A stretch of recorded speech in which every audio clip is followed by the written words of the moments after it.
አምላካችን የተባረከ እግዚአብሔር ይባረክ። እንግዲህ ቤተክርስቲያን ከሁለት ወር አካባቢ ጀምሮ ይህንን ወር ጨምሮ የመንፈስ ቅዱስ ወር ነው፣ የመንፈስ ቅዱስ ዓመት ነው ብላ አውጃለች። እግዚአብሔር የተባረከ የመንፈስ ቅዱስ ጊዜ ነው ማለት። ስለዚህ ዛሬ የመንፈስ ቅዱስን ትምህርት የምንማርበት የመጨረሻው ጊዜ ይሆናል ማለት ነው። እግዚአብሔር የተባረከ አርስቱ ምንጩን ስንጠማ ቅባቱ ይመጣል። እግዚአብሔር የተባረከ ምንጩን ስንጠማ ቅባቱ ይመጣል። ምንጩን ስንጠማ ኢሳይያስ 44:3 እናነባለን። ኢሳይያስ 44:3 ከአንድ ጀምሮ አነባለሁ። አሁንም ባሪያዬ ያዕቆብ የመረጥሁህም እስራኤል ሆይ ስማ፣ የፈጠረ ከማኅፀንም የሠራ የሚረዳህ እግዚአብሔር እንዲህ ይላል፣ ባሪያዬ ያዕቆብ የመረጥሁህም ይሹሩን ሆይ አትፍራ። በተጠማ ላይ ውሃን በደረቅም መሬት ላይ ፈሳሾችን አፈሳለሁ። መንፈሴን በዘርህ ላይ በረከቴንም በልጆችህ ላይ አፈሳለሁ። እግዚአብሔር የተባረከ በረከቴንም በልጆችህ ላይ አፈሳለሁ፣ መንፈሴንም በዘርህ ላይ አፈሳለሁ። እግዚአብሔር የተባረከ ለተጠማ ሁሉ ጊዜ እግዚአብሔር የሚሰጠው ነገር አለ። ለተጠማንበት ነገር ስጦታ ከእግዚአብሔር እናገኛለን። ምንጩን ስንጠማ ቅባቱ ይመጣል። ምንጩን ስንጠማ ቅባቱ ይመጣል። ምንጩን ስንጠማ መንፈስ ቅዱስ ከኛ ጋር ለመኖር ነው የሚመጣው። እግዚአብሔር የተመሰገነ ለመኖር ይመጣል። ምንጩን ቅባቱን ስንጠማ የመንፈስ ቅዱስ ስራ ብቻ በእኛ በኩል ያልፋል። ቅባቱን ከተጠማን የመንፈስ ቅዱስ ስራ ብቻ በሕይወታችን ያልፋል። በቃ ተአምራት በእኛ በኩል ይደረጋል።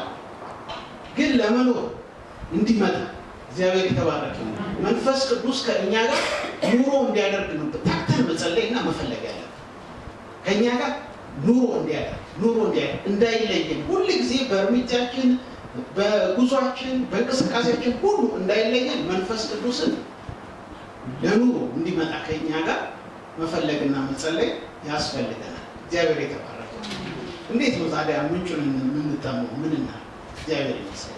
እንዴት ነው ምንጩን የምንጠማው? እንዴት ነው? በካሪያት 4:6 ላይ ምን ይላል እግዚአብሔር ቃል? በመንፈሴ እንጂ በኃይልና በብርታት አይደለም። እግዚአብሔር ይመስገን። የተለያየ ነገር የተለያየ ጉልበት የሚፈልጉ ነገሮች፣ የተለያየ አቅም የሚፈልጉ ነገሮች፣ የተለያዩ ስራዎች የሚሰሩት በእግዚአብሔር መንፈስ ነው እንጂ በእኛ ኃይል አይደለም። አገልግሎት አሁን በእኛ ኃይል አይደለም፣ በመንፈስ ቅዱስ። እግዚአብሔር ይመስገን። በመንፈስ ቅዱስ ሲሆን አገልግሎቱ ለውጥ ያመጣል። የሚተላለፈው ቃል ለውጥ ያመጣል። የሰዎችን ልብ ይነካል። በእኛ ኃይል አይደለም፣ በእኛ ጥበብ አይደለም፣ በእኛ የትምህርት እውቀት አይደለም። እግዚአብሔር ይመስገን። በመንፈሴ እንጂ በኃይልና በብርታት አይደለም። እግዚአብሔር ይመስገን። ለዘሩባቤል እግዚአብሔር ሲናገር በመንፈሴ እንጂ በኃይልና በብርታት፣ በእኛ ኃይል በእኛ ብርታት የሚሆን ነገር ግን በእግዚአብሔር መንፈስ እግዚአብሔር አብሮነት በእኛ ጋር ካለ እግዚአብሔር በእኛ በኩል ተአምራትን ይሰራል። ብዙዎችን ያድናል። ብዙዎችን ከጨለማ ተናጥቆ ወደ መንግስቱ ያፈልሳል። እግዚአብሔር ይመስገን። የዚህም ጊዜ ማለት ነው መንፈስ ቅዱስን እኛ የምንጠማው አብሮ ይኖር ዘንድ ከሆነ እኛ ጋር ሆኖ የሚሰራው ነገር ይሄን በእኛ በኩል አልፎ የመንግስቱን ሀሳብ በሕይወታችን ይፈጽም።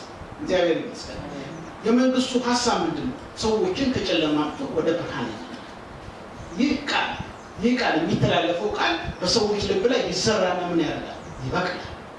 መቼ? መንፈስ ቅዱስ አብሮነቱ ከእኛ ጋር ሲሆን ነገር ግን ከእኛ ጋር ካልሆነ ቅባቱን ብቻ የምንጠማ ከሆነ ቅባቱን ብቻ የምንፈልግ ከሆነ በእኛ በኩል ተአምራት ሊደረግ ይችላል። ነገር ግን የመንፈስ ቅዱስ አብሮነት ስለሌለ ሰዎች አይለወጡም። በዛ ነገር ሰው ተአምራት ሰውን ወደ ጌታ ያመጣል። ተአምራት ሲደረግ ማለት ሰው ወደ ጌታ ያመጣል። ወደ ጌታ ሰው የሚመጣው የመንፈስ ቅዱስ አብሮነት ቃሉ የእግዚአብሔር ቃል ሕይወትና መንፈስ ያለው ሆኖ ሲገለጥ ነው። እግዚአብሔር የተመሰገነ። ቃሉ ሕይወትና መንፈስ ያለው ሆኖ ሲገለጥ የሰዎችን ልብ ይነካል። ቀራጩ እየቀረጠ ሳለ ና ነው ጌታ ኢየሱስ ተነስቶ ምናምን ተከተለ።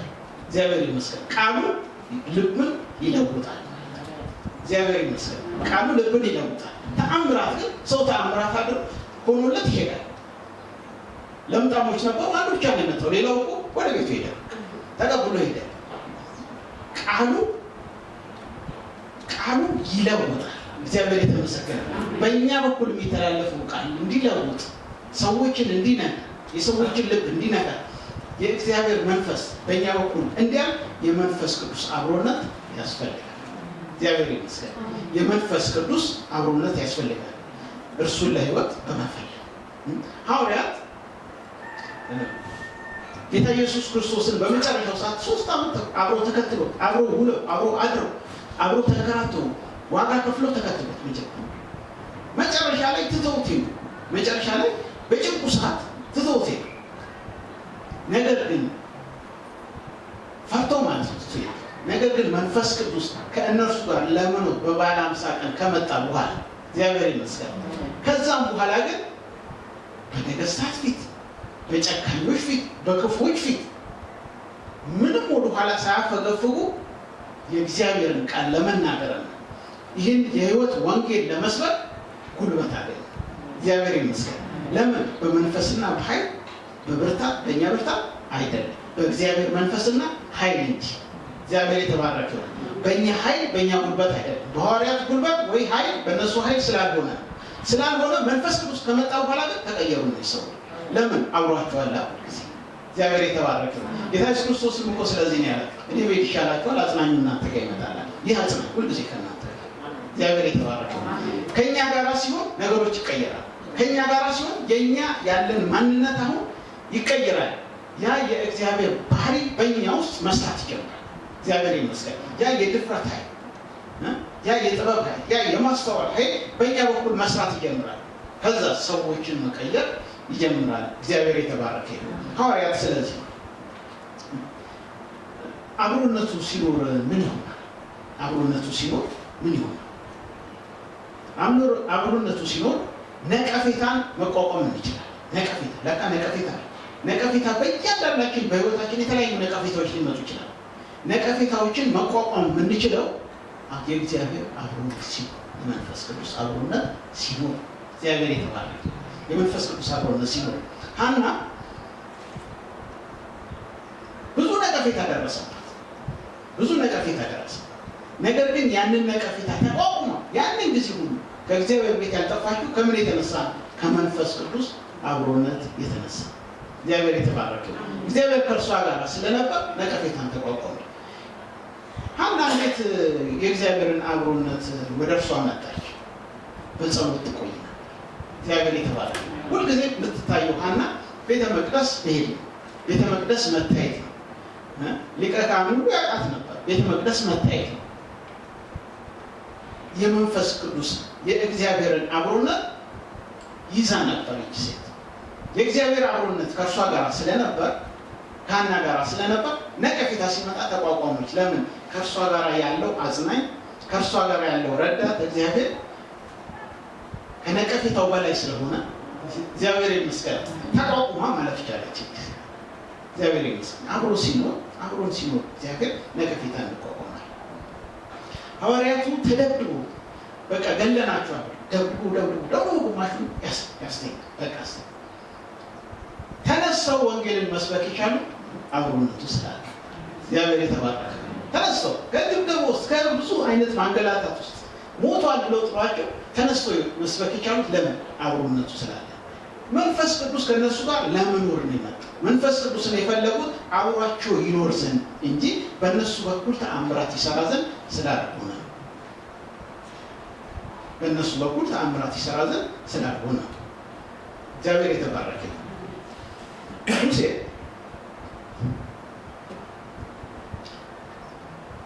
የተስፋ ቃሉን እግዚአብሔር የገባላቸውን የተስፋ ቃል ለእስራኤል ሕዝብ ያወርስ ዘንድ እግዚአብሔር እንደገባው ኪዳን በእግዚአብሔር ታዞ ሕዝቡን ይዞ የወጣ ሰው ነው። እግዚአብሔር ይመስገን። አብሮነቱን ሲኖር ምን ይሆናል? ሙሴ በደስታ የእግዚአብሔርን መንፈስ የእግዚአብሔርን አብሮነት የተለማመደ ሰው ስለነበር መጨረሻ ላይ እግዚአብሔር አንድ ጊዜ በቃ አስመረሩት። ይሄ አንገተ ደንዳና ሕዝብ እግዚአብሔርን አስመረሩት። ይሄ አንገተ ደንዳና ሕዝብ በቃ ምንም እኔን አያከብርም። ስለዚህ እኔ አሁን ከእንግዲህ ከእናንተ ጋር አልወጣም፣ መልአክን ግን ልካለሁ፣ የተስፋ ቃሌን እናደርጋለን፣ ፈጽምላችኋለሁ፣ እዛ ትገባላችሁ ብሎ ለሙሴ ሲነግረው ሙሴ አይሆንም። የተስፋ ቃል ያለ እግዚአብሔር አብሮነት ሊወረስ ይችላል ማለት ነው። ይሄ እግዚአብሔር እኮ ራሱ ነው ያለው። በቃ ሂድና መልአክ ልካለው ትገባላችሁ ያደርሳችኋል። በሰልፍ መማር የለ እግዚአብሔር በምድረ በዳ ያንከራተተው የእስራኤል ሕዝብ ሰልፍ ለማስተማር ነው። ሰልፍ መማር ምክንያቱም መልአኩ አንዴ ታዞ እዛ ግባ ከተባለ ከፊቱ ያሉትን ነገስታት ጫጭፎ ያስገባል በአንድ ሳምንት ውስጥ። የእግዚአብሔር ዓላማ ደስታ አይሆንም ማለት ነው። የተስፋ ቃል ላይ ገብቷል። እስራኤል ደርሰናል ብሏል። ደርሰናል ይላል፣ ሃሌሉያ ይላል። ግን እግዚአብሔር ከዚህ እግዚአብሔር ይጠብቃል። እግዚአብሔር የተባረከ ከዚህ ይጠብቃል። ከዚህ ይጠብቃል። ስኬቱ የሚመስሉ ነገሮች እንዳለ ስኬት በቃ ተከናውኗል ሆኗል የምንለው እግዚአብሔር ከኛ ጋር አለ እንዴ ብለን ማለት እንችላለን። እግዚአብሔር የተመሰገነ ሙሴ ስለገባው መውረሱ አይደለም ቁም ነገሩ አለ ያንተ አብሮነት። እግዚአብሔር የተባረከ ቁም ነገሩ ሄዶ ያቺ ምድር መውረስ አይደለም። አብሮነት ግን በጣም መሰረታዊ ጉዳይ ነው። እግዚአብሔር ይመስገን። በአብሮነቱ ሲሆን እስራኤል ሰልፍን ተማረ። በአብሮነት ውስጥ ሲሆን እግዚአብሔርን መፍራት ተማረ። እግዚአብሔር ይመስገን። የእግዚአብሔር አብሮነት ሲሆን ነገሮች ሁሉ በእግዚአብሔር ሀሳብ ይሄዳሉ። የእግዚአብሔር ሀሳብ ግን ካልሆነ የእግዚአብሔር አብሮነት ካልሆነ ግን ከሀሳቡ ወጥተን ቦታው ላይ እንደርሳለን። ነገር ግን መጨረሻ ላይ ከእግዚአብሔር ሀሳብ ራሳችን ወጥተን ልንሄድ እንችላለን። እግዚአብሔር የተባረከ። ስለዚህ ሙሴ የገባው ይሄ ነገር ስለነበር ሙሴ የገባው ይሄ ነገር ዘጸአት 33 ከ1-17 ላይ ይገኛል። ዘጸአት 33 ከ1-17 አንተ ከኛ ጋር ካልወጣ ከዚህ አትወጣ። እግዚአብሔር የተባረከ። አንተ ከኛ ጋር ካልወጣ ከዚህ አትወጣ። አንፈልግም። መውረስ አይደለም እኮ ቁም ነገሩ ያንተ አብሮነት። እግዚአብሔር የተባረከ። ቁም ነገሩ የኛ ህይወት ማለት ነው። ነገሮች መሳካታቸው እግዚአብሔር ከኔ ጋር አለው ይላል በጠይቀ። እግዚአብሔር የተመሰገነ። የእግዚአብሔር አብሮነት ከኛ ጋር ካለ ሁሉ ነገር አለ። ሁሉ ነገር አለ። ከሁሉ ይበልጣል። መከራ ቢሆን ችግር ቢሆን የተለያየ አስቸጋሪ ነገሮች ቢሆኑ የእግዚአብሔር አብሮነት ግን ካለ ይበልጣል። እግዚአብሔር ይመስገን። የእግዚአብሔር ብዙዎች ቅባቱን ይፈልጋል። ቅባቱን ብቻ ስለሚፈልጉ የመንፈስ ቅዱስ ስራ በእነሱ ውስጥ ይገለጣል። የመንፈስ ቅዱስ ስራ በሰው በኩል ዝም ብሎ መገለጥ ሲጀምር የእግዚአብሔር አብሮነት ከሸሸ ፎርሙላ ይበዛል። ፎርሙላ ብቻ በቃ እንደ ይሄን ነገር ውሃ ጠጣ አንድ ሊትር ሁለት ሊትር ፎርሙላ እኮ የሚያበዛው እንዴ የእግዚአብሔር አብሮነት እኮ ሲሰፋ ነው። ቅባቱ የሚሰራ ይመስላል። ሳምሶን የእግዚአብሔር አብሮነት ከሱ ጋር ነበር። ናዝራዊት የእግዚአብሔር አብሮነት ከሳምሶን ጋር ነበር። ስለዚህ የእግዚአብሔር አብሮነት ከሳምሶን ጋር ስለነበር በሰው በስጋ አቅም ሊቻል የማይችለው ነገር ሁሉ በሱ በኩል እግዚአብሔር ያደርግ ነበር። ሰሪው እግዚአብሔር ነው። በመንፈስ በእግዚአብሔር ኃይል እንጂ በእኛ ኃይል በእኛ ብርታት ስላልሆነ ልክ እንደዚህ ቃል ቅድም እንደተነጋገርነው ቃል በመንፈስ እንጂ በኃይልና በብርታት አይደለም እንዳለ በሳምሶን በኩል እግዚአብሔር የሚሰራው እራሱ ነው እንጂ የሚሰራው ሳምሶን በነበረው የስጋ አቅም ጉልበት ስፖርተኛው ሁሉ አይደለም። እግዚአብሔር የተመሰገነ። የእግዚአብሔር አብሮነት ስላለ ነገር ግን ያ የእግዚአብሔርን ስራ ሳምሶን ተለማምዶት እየተወ ሲመጣ የእግዚአብሔር አብሮነት ሸሸ ማለት ነው። ሄደ። የእግዚአብሔር አብሮነት ሄደ። እሱ በቃ ከሱ ሲርቅ ምንም ማድረግ አልቻለም። ከዛ ነገር ሰዎች የእግዚአብሔርን ቅባት ከተቀበሉ በኋላ ለካ እየሄዱ በጉዞ ላይ የእግዚአብሔር አብሮነት ከእነርሱ ሊለይ ይችላል። እየሄዱ እኮ ሳምሶን በእግዚአብሔር ሀሳብ በእግዚአብሔር አብሮነት እየሄደ ነበር። ብዙ ዘመን ተጉዟል። ነገር ግን ሳያውቀው የእግዚአብሔር አብሮነት ከእርሱ ሲሄድ ሰዎች ብዙዎች የእግዚአብሔርን ጸጋ ይቀበሉና ቅባቱ በእነሱ በኩል መስራት ይጀምራል። እየሄዱ ቅባቱ የእግዚአብሔር አብሮነት ከሚያደርጉት ነገር የተነሳ ከነሱ ሲለይ ቅባቱን ይስራብን ሲሉ መስራት ሲያቆም ፎርሙላ ይጀምራል።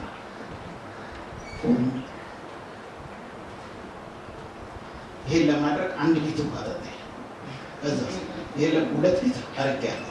ፎርሙላ አልመጣባ በፊት የእግዚአብሔር ስራ በሱ በኩል ይገለጥ የነበረው ተቀየረ። ነገር ግን ሁሉ ጊዜኛ ማለት ነው የእግዚአብሔርን አብሮነት እንፈልግ። የእግዚአብሔርን አብሮነት ስንፈልግ መንፈስ ቅዱስ ወደኛ የሚመጣው ለመኖር ነው። እግዚአብሔር ይመስገን። ነክቶ ለመሄድ አይደለም፣ ለመኖር ነው። በቃ ለመኖር ሁሉ ጊዜ ለመኖር አይደል? ሁሉ ጊዜ መኖር። እግዚአብሔር የተባረከ። ሙሴን ስለተረዳ ለመኖር ነው እግዚአብሔርን የሚያውቀው አብሮት እንደሚኖር ነው። ስለዚህ ለይሃለሁ ሲል አይሆን ያንተ ለሰከንድ ምትልኝ አንፈልግ። እግዚአብሔር የተባረከ። የእግዚአብሔር አብሮነት ሲኖር ምን ይሆናል? የልባችንን ለእግዚአብሔር ማጫወት እንችላለን። የልባችን የእግዚአብሔር አብሮነት ሲኖር ከኛ ጋር የልባችንን ማጫወት እንችላለን። መዝሙር 51:11 መዝሙር 51:11 ላይ ዳዊት ምን አለ? ከፊት አትጣል፣ ቅዱስ መንፈስን ከኔ አትውሰድብኝ ብሎ ጸለየ። ዳዊት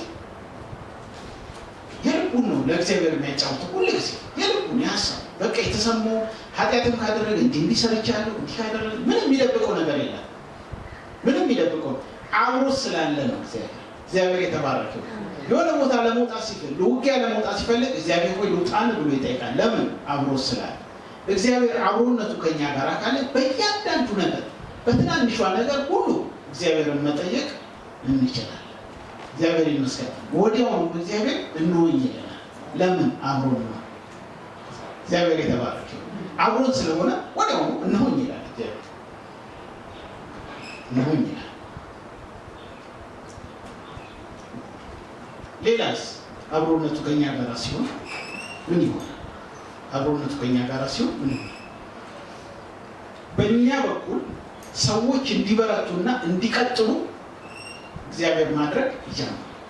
እግዚአብሔር የተመሰገነ ነው። በእኛ በኩል ሰዎች እንዲበረቱ፣ አሁን የደከሙ ሰዎች፣ በእግዚአብሔር ቤት እየኖሩ የደከሙ ሰዎች፣ የዛሉ ሰዎች፣ ወደኋላ ለመመለስ ያሰቡ ሰዎች፣ የዛሉ እንኳን ደክሞ ይቀሩ የቆሙ ፊታቸውን ያዞሩ ወደ ዓለም ሰዎች እንኳን ቢኖሩ በእኛ በኩል ሰዎችን እንዲበረቱ ምክንያት ያደርጋል።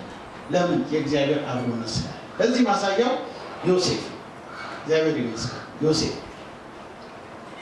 ዮሴፍ የእግዚአብሔር አብሮነት ከእርሱ ጋር ስለነበር በጉድጓድ ውስጥም ነበር፣ በባርነት ሳለም ከእርሱ ጋር ነበር፣ በእስር ቤት ሳለም ከእርሱ ጋር ነበር። እስር ቤቱ እሱ ከፍተኛ ችግር ላይ ነው።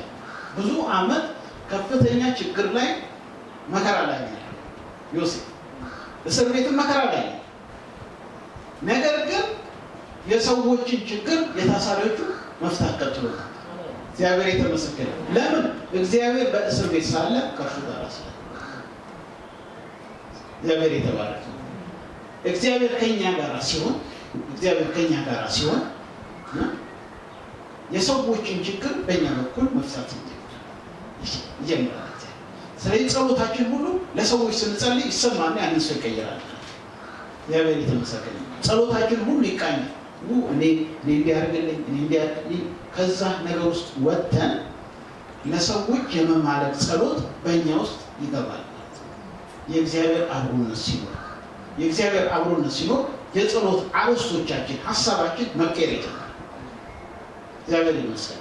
አብሮነቱ ከሌለ ግን እኔ ላይ ነው የሚያተኩረው። እኔ እንዲያርገኝ፣ እኔ በሰው ፊት አሳየኝ፣ እንዲያብላኝ፣ ጠጣኝ፣ በቃ ነገሮች ሁሉ ውስን ናቸው። አብሮነት የለም። ጥቅም ፈላጊ ጸሎት ነው።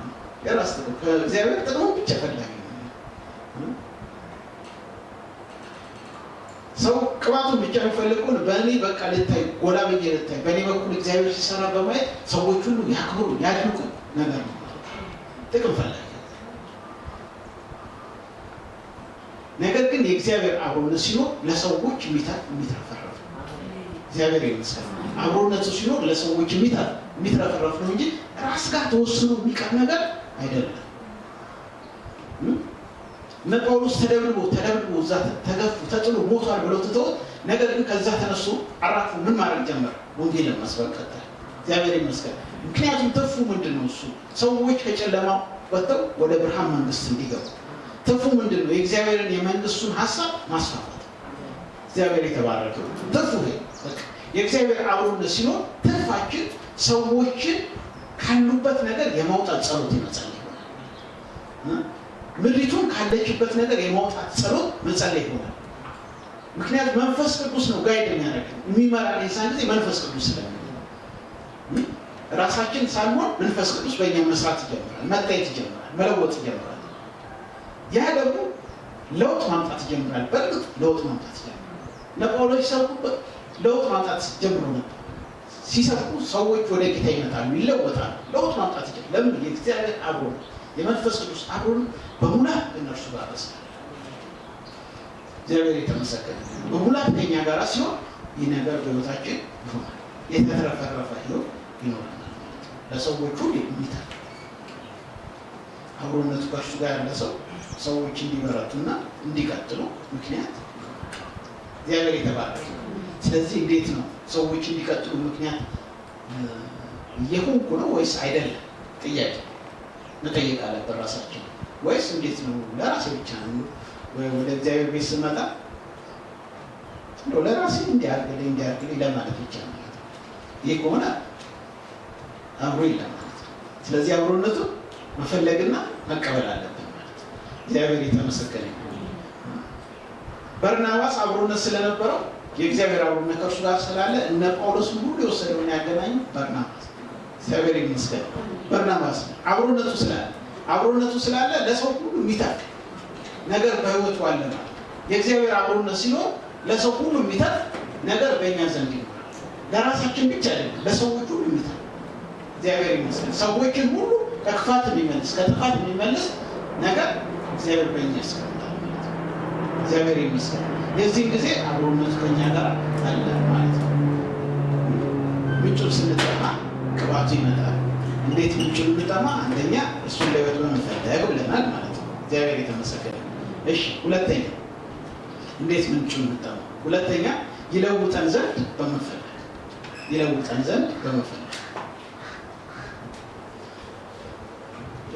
መንፈስ ቅዱስ ሲመጣ በዋናነት በኃይሉ ተአምራትን ለማድረግ ሳይሆን እኛን ለመለወጥ። እግዚአብሔር የተመሰገነ። መንፈስ ቅዱስ ተአምራት ያደርጋል። ዓላማው ግን ወደ እኛ ሲመጣ እኛን የመለወጥ ስራ ለመስራት ነው። ሰው በመንፈስ ቅዱስ ኃይል ተነክቶ ወድቆ ሲነሳ ያው ከሆነ እሱ ጋር ኖረ አብሮታል። ኢሳይያስ 11 ከ1 እስከ 2 ይላል ከእሴይ ግንድ በትር ይወጣል፣ ከስሩም ቁጥቋጥ ያፈራል። የእግዚአብሔር መንፈስ የጥበብና የማስተዋል መንፈስ፣ የምክርና የኃይል መንፈስ፣ የእውቀትና እግዚአብሔርን የመፍራት መንፈስ ምን ያደርግበታል? ያርፍበታል። ይህ ስለ ጌታ ኢየሱስ ክርስቶስ የተነገረ ያርፍበታል። ይሄ ሁሉ ተከማችቶ አንድ ላይ አረፈበት። ጌታ ኢየሱስ ክርስቶስ በተጠመቀ ሰዓት መንፈስ ቅዱስ በእርግብ አምሳል ከየት ወረደ? ከሰማይ ወረደ አይደል? ጌታ ኢየሱስ ክርስቶስ ላይ ምን ያደርጋል? አለቀ። እግዚአብሔር ይመስገን። ላይለየው አረፈ እሱ ጋር ማለት ነው። በቃ ይሄ ነው አሁን የሚያስፈልግ። ሐዋርያት መጡ ተሰብስበው እየጸለዩ ሳለ ከሰማይ የእሳት ታዩአቸው አይደለም ይለው በእያንዳንዱ ላይ ምን አሉባቸው? አረፉባቸው አይደል? እግዚአብሔር የተባረከ። ለምን እግዚአብሔር ይመስገን። ከዛም በኋላ እነዚህ ሰዎች እንዴት ሆኑ? ተለወጡ። ፈሪ የነበረው ጴጥሮስ እጅግ ጠፋ። ሐዋርያት ሁሉ ከሱ ጌታ ኢየሱስ ክርስቶስን ሊይዙ ሲመጡ ጥፍት ብሎ የጠፉት ሰዎች ወንጌልን እስከ ሞት ድረስ ሰብከው ፍጻሜያቸው ሁሉ በሰዎች እስኪጠፋ ድረስ ወሰኑ። እግዚአብሔር የተባረከ። ለምን? አርፎባቸዋል። እግዚአብሔር የተባረከ። መንፈስ ቅዱስ ካረፈበት ልበናችንም ያርፍብን ዘንድ ከእኛ ጋር ይኖር ዘንድ ከሆነ ፍላጎታችን መንፈስ ቅዱስ እኛን ነክቶ ለመሄድ እኛን ነክቶ አንቀጫቅቶ ለመሄድ ሳይሆን ለማረፍ ከእኛ ጋር ለመኖር ይመጣል። እግዚአብሔር የተባረከ። የዚህ ጊዜ ለውጥ እግዚአብሔር ይመስገን። በሕይወታችን ሁሉ ሩጫው እግዚአብሔር በእኛ ሕይወት ለመሮጥ ያሰበው ሩጫ በድል ጨርሰን ፍጻሜያችን ይሆናል። እግዚአብሔር ይመስገን። ሰዎች ወደ ኋላ የሚመለሱት አብሮነቱ እየጠፋ ሲሄድ፣ አብሮነቱ ሲጠፋ ሰው ወደ ኋላ ይመለሳል። መንፈስ ቅዱስ እያለ ሰው ወደ ኋላ ይመለሳል። እግዚአብሔር የተመሰገነ። እሺ ይህ ይለውጠን ዘንድ በመፈለግ ብለናል። ምን አይነት ለውጥ ነው የሚያመጣው? ምን አይነት ለውጥ ያመጣል? አስተዋይ በማድረግ ይለውጥ።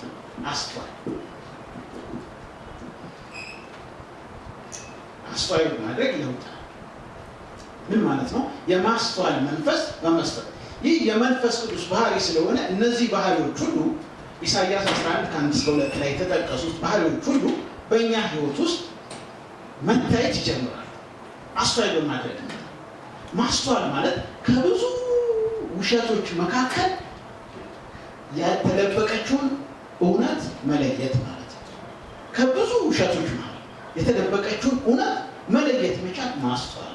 እግዚአብሔር የተመሰገነ። ይሄንን የምናገኘው በመንፈስ ቅዱስ ኃይል፣ በመንፈስ ቅዱስ አብሮነት ውስጥ ስንሆን። ሰው በመንፈስ ቅዱስ አብሮነት ውስጥ ሲሆን አሁን ዓለም ሁሉ በጣም በውሸት ተይዟል። እውነት ይመስላል ግን ብዙ ነገር ውሸት፣ በጣም ብዙ ነገር ውሸት በሚገርም ሁኔታ። ከዛ ውስጥ መንፈስ ቅዱስ አብሮት ያለ ሰው፣ በእግዚአብሔር አብሮነት ውስጥ ያለ ሰው እውነት የሆነችውን ነገር ለይቶ ማወቅ እና ማውጣት ይችላል። እግዚአብሔር የተመሰገነ። ስለዚህ መንፈስ ቅዱስ ከኛ ጋር ሲመጣ፣ ለመኖር ከኛ ጋር ሲመጣ ማስተዋልን አብሮ ይዞ ስለሚመጣ ባህሉ ስለሆነ ማስተዋል ይጀምራል። እግዚአብሔር ይመስገን። አንስት ሰዎች በስተት ትምህርት በተለያየ ነገር የሚሄዱት እኮ ማስተዋል ስለሚያቅታቸው ይሄንን የእግዚአብሔር ቃል እየተጠቀመ ሰው በተለያየ የተሳሳተ ነገር ሲሰረቁ እንዲህ ነበር ለካ እኔ ያልተረዳሁትም እያለ ማስተዋል ነው። በሆነ ጊዜ በብዙ ውሸቶች መካከል ምድር ተገባለች። በብዙ ውሸት ማስተዋል ያለው ሰው በመንፈስ ቅዱስ ምሪት የሚንቀሳቀሱ ብቻ እውነቱን ለይቶ መሻገር ይችላል። እግዚአብሔር የተመሰገነ። ማስተዋል ሌላው ዘመንን መመርመር ይችላል። ማስተዋል እግዚአብሔር ይመስገን። ዘመን አሁን ያለንበት ዘመን ምን አይነት ዘመን ነው? ለምሳሌ አሁን ያለንበት ዘመን ጌታ ኢየሱስ ክርስቶስ ቤተክርስቲያንን ቢወስድ የመጨረሻው ሰዓት ላይ የደረሰበት ዘመን። አንድ ቀን በድንገት እንዲሁ ቁጭ ብለን ሰላማዊ ልክ ኖርማል የተለመደ ህይወታችንን እየኖርን ሳለን ድንገት ልንሄድ የምንችልበት የቤተክርስቲያን የመጨረሻ ሰዓት። እግዚአብሔር የተመሰገነ። አስተዋዮች ብቻ ያስተዋሉ ብቻ እግዚአብሔር ከነሱ ጋር ያለ መንፈስ ቅዱስ ከነሱ ጋር ያለ አስተዋዮች ብቻ ይህን አስተውለው ተጠንቅቀው እያምሩ እግዚአብሔር ይመስገን። ሌላው ለዓለም ነገር እየሮጠ ነው። ብዙ ውሸቶች ስላለ ለዓለም ነገር እየሮጠ ግን ድንገት አንድ ቀን ይቆም። የኖህ መርከብ በሰላም እየተጓዘ እኮ 120 ዓመት አሰልቺ ነው። ከእንግዲህ እንኳን ያለ ዝም ብሎ በቃ የሚናገረው ሰው እያሉ ብዙዎች ሲስቁበት ነበር። 120 ዓመት እንደ ሰው ረጅም ዓመት ነው የቀረ ነው የሚመስለው አይደል? ድንገት አንድ ቀን የተለመደ ህይወታቸውን እየኖሩ ሳሉ እግዚአብሔር የተናገረውን ቃል ፈጽሞ የምድር እግዚአብሔር የተባለ ከውጭ እግዚአብሔር ራሱን ይዘካ ሰው አይደለም። ከዛ አሁን የምሕረት ጊዜ ስለሆነ እግዚአብሔር ልመና ይመስላል። ልመና በቃ ግን አንድ ቀን ድንገት ይቆማል ማለት ነው። አስተዋዮች ይህን ተረድተው ተጠንቅቀው መኖር ጀምረዋል። እግዚአብሔር የተመሰገነ። ነገሮቹ በቋል እንኳን ሌላ ይቅርና ዓለም ሁሉ በቋል። አሁን እኛ ደግሞ ከእግዚአብሔር ቃል አስተዋይ ሆነ መረዳት አለ። መቼ መንፈስ ቅዱስ ከኛ ጋር ለመኖር መጥቶ እየኖረ ካለ ይህንን መረዳት ይችላል። በስጋ በመንፈስ እንጂ በኃይልና በብርታት አይደለም እንዳለ በስጋ መረዳት አንችልም። እግዚአብሔር የተመሰገነ። ጌታ ኢየሱስ ክርስቶስ እንደሚመጣ መሲሁ እንደሚወለድ ብሉይ ኪዳን እኮ ብዙ መሆኗን ያውቃል እኮ።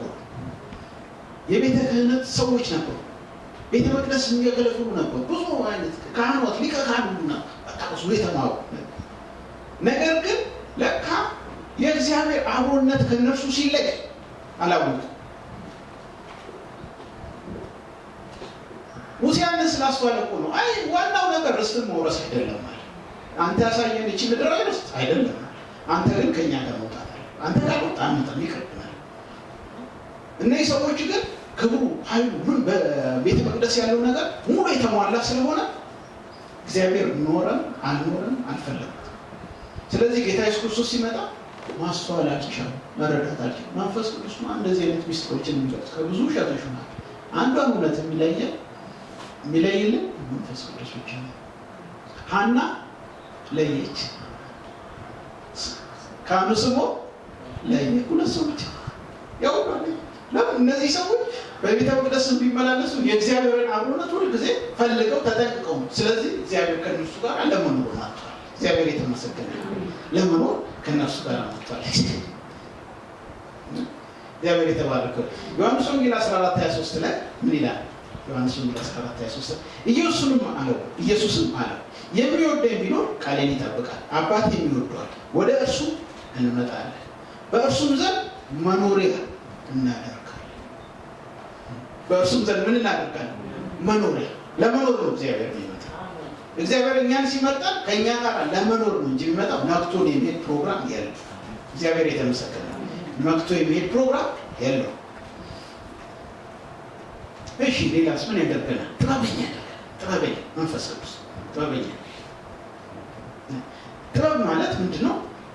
ይህ በማስተዋል የተገኘችውን እውነት ወደ ተግባር የምናውልባት ሂደት ነው። እግዚአብሔር የተባረከ ነው። በማስተዋል የተገኘችው እውነት አለች ከውሸቶች ነው። ያችን እውነት ወደ ተግባር የምንለውጥበት ነገር ጥበብ ይባላል። እግዚአብሔር የተባረከ ነው። ስምዖን እውነትን ተረዳ። ጌታ ኢየሱስ ክርስቶስ አሁን እንደሚመጣ ዘመኑ እንደደረሰ አሁን እንደተወለደ ገባው። እሺ ከዛ ምን አለ? ልክ ማርያም ሕፃኑን አቅፋ ስትመጣ እግዚአብሔርን ማመስገን ጀመረ። እግዚአብሔር የተባረከ ነው። ጥበብን አቀፈውና ባረከው። እግዚአብሔር የተባረከ ነው። ሌላውስ የምክር ቃል ይሞላብን ዘንድ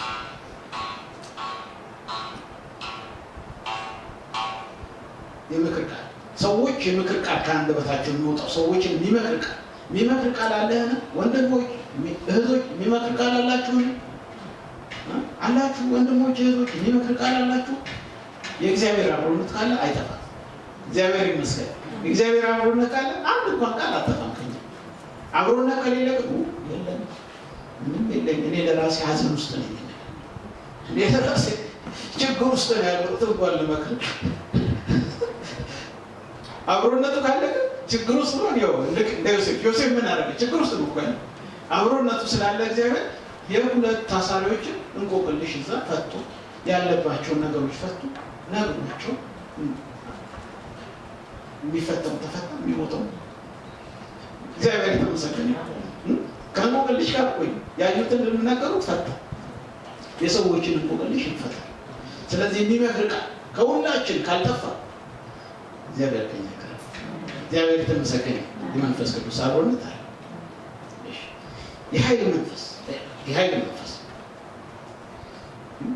የኃይል መንፈስ ማለት ይኸው በሰዎች አቅም ሊቻል የማይችል። አሁን ጳውሎስ ተደብድቦ ተጣለ፣ ሞቷል ብሎ ድብደባ እንግዲህ በስጋ ላይ የሚያመጣው ጉዳት አለ። ግን ወንድሞች መጥቶ በዙሪያው በቆሙ ሰዓት ተነስቶ አገልግሎት ይከተላል። ይህ የኃይል መንፈስ ስላለ እግዚአብሔር የተመሰገነ። በሰው አቅም አይደለም የምናገለግለው፣ በሰው አቅም፣ በእኛ አቅም፣ በእኛ ኃይል፣ በእኛ ብርታት አይደለም። በእግዚአብሔር ኃይል፣ በእግዚአብሔር ብርታት። እግዚአብሔር ይመስገን። ስለዚህ ሁሉ ጊዜ አገልግሎታችን፣ እንቅስቃሴያችን ሁሉ በእግዚአብሔር ኃይል እንዲሆን የመንፈስ ቅዱስ አብሮ ከእኛ ጋር ካለ ይህ ኃይል መንፈስ ተቀብለን መሆን ይችላል። እግዚአብሔር ይመስገን።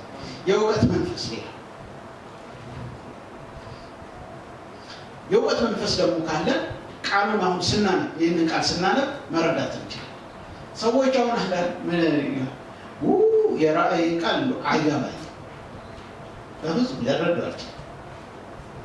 የራእይ አይገባኝ። በቃ ምን ለምን ከባህር ወጣ ወሬ ምን እንዴት አድርጌ ነው የሚገባኝ? ግን የመንፈስ ቅዱስ አብሮነት ቃል እግዚአብሔር ይመስገን የእግዚአብሔርን ቃል ይገልጣል። የእሱ ስለሆነ ቃሉ ሚስጥሩን ይገልጣል። እግዚአብሔር ይመስገን ሚስጥሩ ይገልጣል። አብሮነቱ ሲኖር ይህ ነገር ይሆናል ማለት ነው። ሌላውስ አብሮነቱ ሲኖር እግዚአብሔርን የመፍራት መንፈስ፣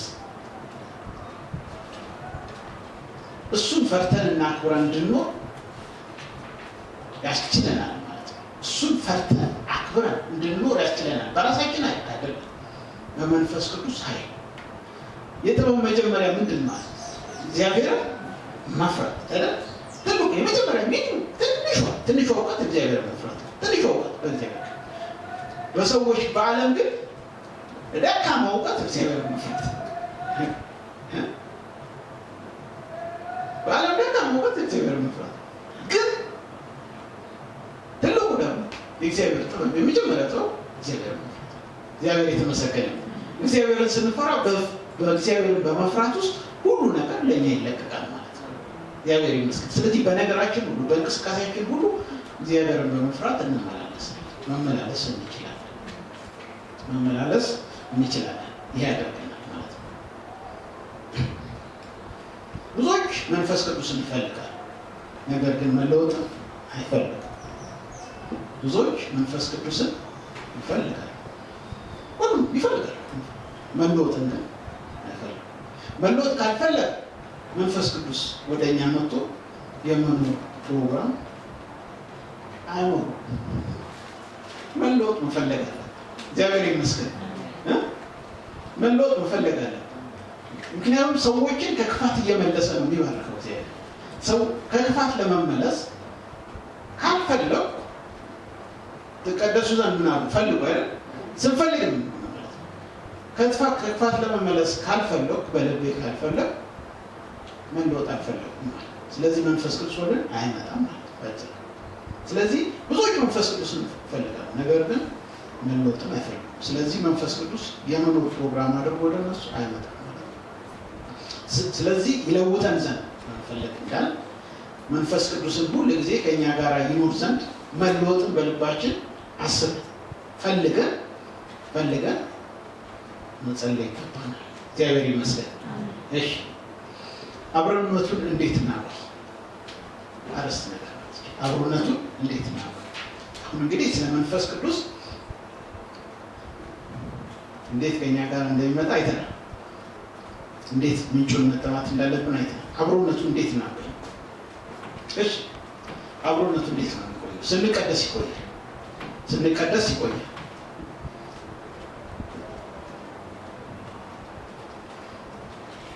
አብሮነቱ ስንቀደስ ይቆያል።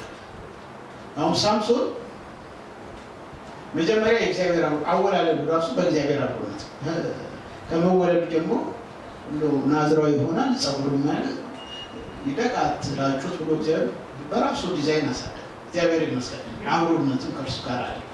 የሰው በቃ አብሮነቱ ከእርሱ ጋር ነው። ታዲያ አብሮነት ከእርሱ ጋር ከሆነ በኋላ እንደገና ሊወሰድ ይችላል እንዴ?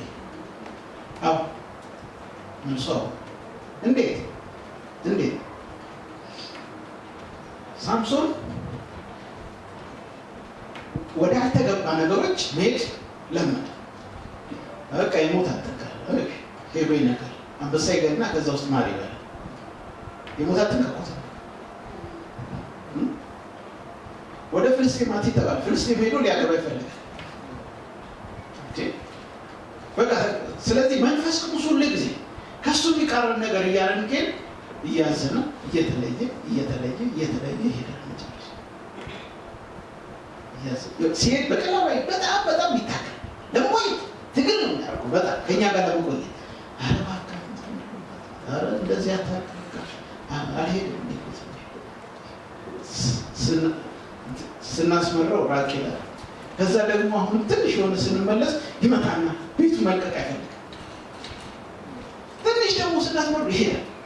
አሁንም ደግሞ አይሄድም። ያው ሕዝቅኤል 11 ላይ ያየው ራእይ ምንድን ነው? ቤተ መቅደሱ አለ። ከዛ ከቤተ መቅደሱ ላይ በስተምስራቅ የእግዚአብሔር መንፈስ መጣ። የእግዚአብሔር መንፈስ ቤተ መቅደሱ ላይ ተቀምጦ አየዋል። ከዛ ላይ ተነሳ። ከቤተ መቅደሱ ላይ የእግዚአብሔር ክብር ተነሳና እስራኤል በጣም አስመረሩት። ይዛል ተነሳና ከቤተ መቅደሱ ላይ በስተምስራቅ በኩል ያለው ተራራ ላይ ቁጭ አለ። ዳዊት እኮ አዝኖ እኮ ነው። አይፈሩም። ረጅም ዓመት እኮ ነው፣ 1 ዓመት አይደለም። አስመረው ሄዶ ቁጭ አለ። ለሜዲ ንብ ታውቃላችሁ? ንብ አሁን ንብ ቀፎን ሲለቅ ታውቃለህ? አይሄድም። አካባቢውን ዛፍ የሚያገኝ እንጨት የሚያገኝ እዛ ላይ ቁጭ ይላል። ከወጣ በኋላ አሁን ወይ ውሃ ከገባበት ምን ከገባበት ቀፎ ውስጥ ንብ ይወጣል አይደል? ንብ ይወጣል ብሎ ይሄድና አካባቢ ያለ የሆነ ነገር ነው እዛ ላይ ያርፋል። ለምን ይቆጫል ቤቱ። ከዛ ነው የሚሄደው። በቀዳም ለምን ቃዝኖ ነው የሚሄደው። ንብ እንደዛ ነው ንብ ባህል። ልክ እንደዛ መንፈስ ቅዱስ ልክ እንደዛ ይሄና መጨረሻ ላይ ሳምሶንን ሄዶ ከሴተኛ አዳሪ ጣዶ ወጣ። መንፈስ ቅዱስ አለው ከሱ እግዚአብሔር ሲወጣ ያዝ ነው በቃ ከዚህ እንገደል ነው ምናምን ብሎ ከበውሳሉ የከተማው መሰረት ነቅሎ ምን አለ ወደ ተራራ ይዞታል። ለምን አይ አንድ ቻንስ ልስጠው ሲመለስ ይሆናል ብሎ ራቆ ያየው አንተ መጨረሻ ምን ይለቀቀው አብሮነቱ ነው ከኛ ማራቅ ሊርቅ ይችላል ማለት መቼ የኛ እሱን የሚያስመርር ነገር እየሰራ ስንመጣ የቶ ይመጣል። ስለዚህ አብሮነቱ እንዴት እናቆይ? ስንቀደስ ይቆያል። ሌላውስ በቅንነት በትህትና በታማኝነትና በእውነት ስንኖር ይቆያል። በትህትና በቅንነት በታማኝነትና በእውነት ስንኖር ይቆያል። ትህትና፣ ታማኝነት፣ እውነት ስንኖር ይቆያል። ይህ ማለትም ማለት ነው የሆነብን ያደረግነው ጥፋትም ከጠፋ መንከር በግልጽነት መንከርለት እግዚአብሔር የተባረከ በግልጽነት በቃ እንዲህ እንዲያስቻለሁ እንዲህ እንዳደርጋለሁ በድያለሁ ይቆያል። እውነት ይፈልጋል። እውነት ከተናገር ማሄድ ያዳት ትልቅ ትንሽ የለውም። በቃ ሁሉ ወጪ ብቻ ተመለስ እኮ ለምን አንተ ጋር የመጣሁት እባክህ አትጥፋኝ ይላል እግዚአብሔር የተባረከ ቁጭ ብለህ ግን እኛ ራሳችን ያለብን ነገር እቅጩ መናገር ካልቻል አይቶ መጨረሻ ሊሄድ ይችላል።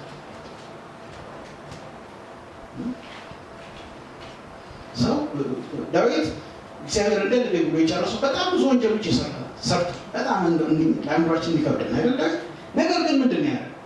ሁሉ ጊዜ ትንሹ ለእግዚአብሔር የልቤን አጫወቱት መንፈስ ቅዱስ ከኛ ጋር ሲኖር አብሮነቱ ሲኖር የልብ ማጫወት እንችላለን ብለናል። ቀደም አይደል? የልቡን ይጫወታል ሁሉ ጊዜ ሲያጠፋ እንዲህ እንዲያጥፍ እኔ ብቻ አንተ ብቻ ነው የበደልኩት አለ መጨረሻ። ሰው እኮ አይደለም አንተ ነው የበደልኩት አንተ ነው የበደልኩት። ስለዚህ እግዚአብሔር በቃ አምናል። እግዚአብሔር የተባረከ አምናል። በቃ ከልቡም ተጸጽቷል ብሎ ወጥቶ እግዚአብሔር የተባረከ። ስለዚህ እኛ ማለት ነው ብዙ ነገር ልናደርግ እንችላለን። አምነን ልንቀረው እግዚአብሔር የተባረከ አምነን በቃ እግዚአብሔር ወይ ባትፈቅዶ ይቅር በለኝ ይመጣል። እግዚአብሔር የተመሰገነ ነው። ግን በዛው በክፋታችን ያለን ነገር የምንቀጥል ከሆነ መጨረሻ ላይ የሚሄድ በቃ እንደ ሳምሶን ከድሮ እኮ ከመጀመሪያ እኮ ሬሳ አትንካ ተብሎ ገድሎ አንበሳ ሬሳ ምን ያለ ብዙ ነገር እኮ ነው ያለው። ግን የዛን ጊዜ ሁሉ አልሄደም። አብሮት አታደርግ ኧረ እንዲያታደርግ እንዲህ ተብላለህ እኮ በልጅነት አሁንም ያለ አይሄድም። ከበደው በጣም እግዚአብሔር ከእሱ ለመለየት ብዙ ዘመን ወሰደ። ከበደው እግዚአብሔር ለመለየት እርሱን መተው አይፈልግም እግዚአብሔር የተባረከ ነው።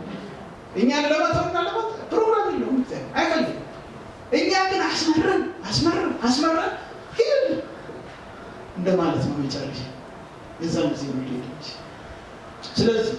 ስለዚህ ማለት ነው አሁን እግዚአብሔርን በቅንነት በትህትና በታማኝነት በእውነት ስንሆን አብሮነቱን ማቆየት እንችላለን። አካን አሁን እዛ ጋር በድሏል አይደል? አካን የተባለውን ነገር ሳያደርግ ደብቆ ተገኘ። በሱ ምክንያት እስራኤል ተመታ። ከሶርያ ፊት ሸሸ አይደል? ሸሸ ከሶርያ ፊት በማን ምክንያት? በአካን ህዝቡ ያውቃል እንዴ? አያውቅም። ምን አለ ህዝቡ እኮ በሰላም እግዚአብሔርን እያመለከ በአካን ምክንያት እንደው ቢያንስ ወደ ቤተ ክርስቲያን ስንመጣ ንስሐ ገብተን ነው ለህዝብ መታሰር ምክንያት እንዳን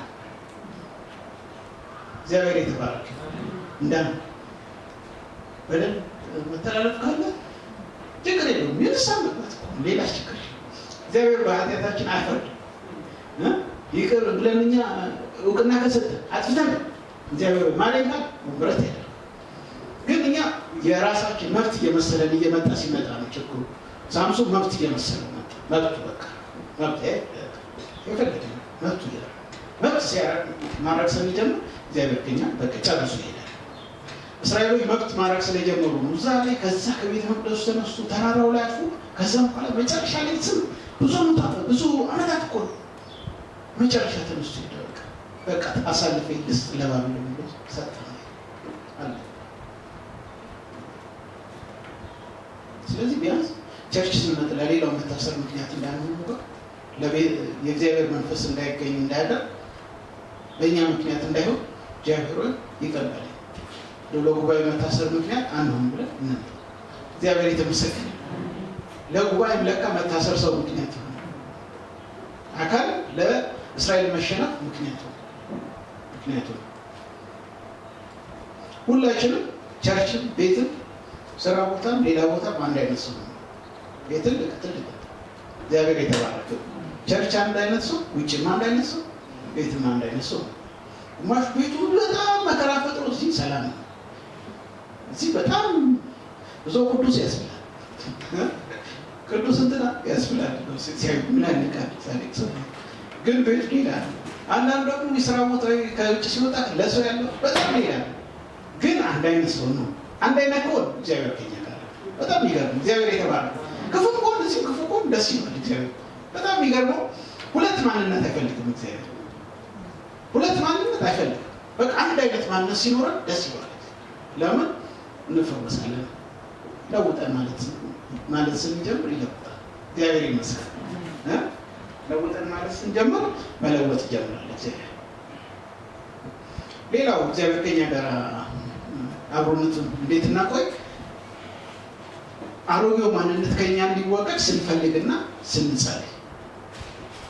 አሮጌው ማንነት ከኛ እንዲወገድ ስንፈልግና ስንጸልይ ክርስቶስ በእኛ መኖር ይቀጥላል። ገላትያ 2:20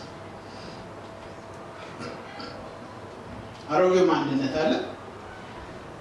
ይህ አሮጌው ማንነት ዓለምን የሚወደው የስጋ ምኞት የስጋ ሀሳብ ማለት ነው። እርሱ በእኛ ዘንድ እንዲወገድ እኔ በራሴ አልችልም እግዚአብሔር ሆይ። ምክንያቱም ሰው ዳግመኛ ካልተወለደ በስተቀር የእግዚአብሔርን መንግስት አይወርስም ማለት እግዚአብሔር። ይህ ማለት ምንድን ነው? አዳማዊ አሮጌው ማንነት ከእናንተ ላይ ተወግዶ በክርስቶስ ኢየሱስ የተወለደው አዲሱ ማንነት በእናንተ ውስጥ ይበቅላል። ይህ አዲሱ ማንነት ደግሞ ጽድቅ የሞላበት እውነት፣ ታማኝነት፣ ማስተዋል፣ ጥበብ ሁሉ የሞላበት ነው። ስለዚህ ያኛው እያዘለ ሲመጣ ያ አሮጌው አዳም እየበዛብን ሲመጣ እግዚአብሔር ይህን ነገር ከኔ አስወግድ እንፈልግና ይህ ነገር ይወገድ ያንተ ማንነት በእኔ ውስጥ ይታይ ብለን መጸለይ ስንጀምር የዛን ጊዜ አዲሱ ማንነት በእኛ ህይወት ውስጥ ጎልቶ ይታያል። እግዚአብሔር የተመሰገነ ይሁን። አዲሱ ማንነት ካለ ደግሞ መንፈስ ቅዱስና የእግዚአብሔር አብሮነት አለ። እግዚአብሔር የተመሰገነ። ስለዚህ በእግዚአብሔር አብሮነት ውስጥ መቆየት እንችላለን። በእግዚአብሔር አብሮነት ውስጥ መቆየት እንችላለን። እሺ ዴማስ አሁን መንፈስ ቅዱስን ተቀብሏል አይደል? መንፈስ ቅዱስ እንደውም ወደ አገልግሎት ገባ። ዴማስ ከነ ጳውሎስ ጋር ከነ ሉቃስ ያገለግል ነበር። ከነ ሉቃስ ጋር ቆሎሳይስ 4:14 ላይ እና ፊልሞና 1:24 ላይ አብረው የሚሰሩ ዴማስም ሉቃስም ሰላምታ ያቀርቡላቸዋል። ቆሎሳይስ 4:14 እና ፊልሞና 1:24 ላይ ሰላምታ ያቀርቡላቸዋል። አብሮ ነበር ዴማስ ወንጌልን እየሰበከ እየሰራ መንፈስ ቅዱስን ተቀብሎ እያገለገለ ያለ ሰው ግን ማቆየት አልቻለም። አይ ቀድሞውን የተናገርነው ማቆየት አቃተው። ስለዚህ ሁለተኛ ጢሞቴዎስ 4:10 ላይ ሁለተኛ ጢሞቴዎስ 4:10 ላይ ዴማስ ያሁኑን ዓለም ወዶ ትቶኛልና አለ። ማቆየት አቃተው በመንፈስ ቅዱስ። አሁን እንግዲህ ብዙ ነገሮችን አላየም። ምን ያህል ብዙ ነገሮች ሲያደርግ እንደነ በአንድ ሄድማ መንፈስ ቅዱስ አለ። መጨረሻ ላይ ለዓለም ሄዳለ። ያንን ዓለም ወዶ ይሄዳል። ለካ እንዲህ ማድረግ ይቻላል። ለካ መንፈስ ቅዱስን አስመርሮ ማስኬድ ይቻላል። ይህ እንዳይሆን ማለት ይህ እንዳይሆን ሁሉ ጊዜ አሮጌው ተገኛ እንዲወገድ እግዚአብሔር ይባርክ። አዲሱ ማንነት በክርስቶስ ኢየሱስ በአንተ የተወለደው ማንነት በሌላ ያየ። ስለዚህ እኔ ከእንግዲህ የምኖረው ኑሮ በአንተ ባለኝ በክርስቶስ ላይ ሕይወት እውነት ነው። ገላትያ 2 ላይ ይህን እንድኖር እግዚአብሔር እርዳኝ እያልክ ጸልይ። ጸጋ ንብረት እያበዛልን ይመጣል። እግዚአብሔር የተመሰገነ እያበዛልን ይመጣል። እሺ ዛሬ የተማርነው ትምህርት መንፈስ ቅዱስ ወደኛ ያመጣውን በአንድ መስመር ደግሞ እንጨርስ። እሺ አብሮነቱን ተጠማ። እሺ ምጽፉት ስፋለ አብሮነቱን ተጠማ። አብሮነቱን ተጠማ። እሺ ከፊቱ ቀስት አድርጉና ጠይቅና ተቀበል። ጠይቅና ተቀበል።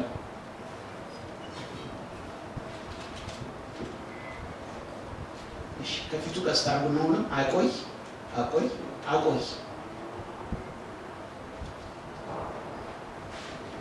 ከፊቱ ቀስት አድርግና አገልግሎትን ቀጥል። ዛሬ የተማርነው ትምህርት አገልግሎትን ቀጥል። እሺ ስለዚህ አብሮነቱን መጀመሪያ መጠማት ያስፈልጋል። የእግዚአብሔርን አብሮነት የመንፈስ ቅዱስን አብሮነት መጠማት ያስፈልጋል። ከዛ መጠየቅ ያስፈልጋል። እግዚአብሔር ይመስገን። እግዚአብሔር አብሮነት ከኔ ጋር እንዲሆን ጠይቃለሁ በጸሎት ማለት ነው። እግዚአብሔር ይመስገን። ስንጠይቅ እንቀበላለን። ጠይቅና ተቀበል እንቀበላለን። ከዛስ አቆይ። ማቆየት ወሳኝ ነው። ሰዎች ሳያቆዩ ወደ አገልግሎት ቀጥሉ። ሳምሶን እኮ ሳያቆይ አገልግሎቱን መቀጠል እኮ ነው። መጨረሻ የለውበትም ማለት ሰዎች ሳያቆዩ አገልግሎታቸውን ይቀጥሉና መጨረሻ ሲያዩ የሆነ ርቀት ላይ ባዷቸውን